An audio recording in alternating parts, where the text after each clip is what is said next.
இன்றைய கர்த்தருடைய வார்த்தையின் வெளிப்பாட்டை கவனிக்கலாம். 1 நாளாகமம் 14ஆம் அதிகாரம் 11ஆம் வசனம் வாசிக்கிறேன். அவர்கள் பாகால் பிரேசிமுக்கு வந்த பொழுது தாவீது அங்கே அவர்களை முறியடித்து, தண்ணீர்கள் உடைந்தோடுகிறது போல தேவன் என் கையினாலே என் சத்துருக்களை உடைந்தோட பண்ணினார் என்றார்.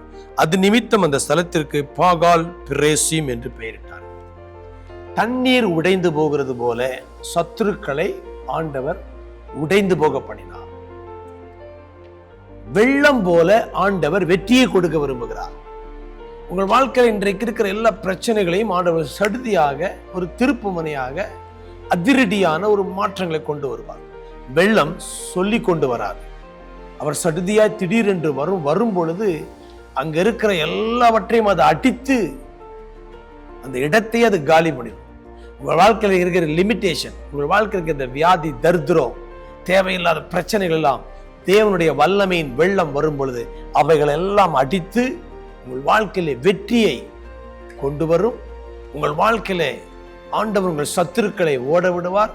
உங்களுக்கு எதிராக இருக்கிற அசுத்த கிரியைகள், தீய ஆவிகளை எல்லாம் ஆண்டவர் ஓட விடுவார். நீங்கள் கர்த்தருக்குள் உங்களை மேன்மை பாராட்டி கொண்டு, கர்த்தருக்கு நன்றி செலுத்திக் கொண்டு, தேவன் செய்தார் என்று நீங்கள் மகிமைப்படுத்தும்படியாய் காரியங்கள் மாறும்.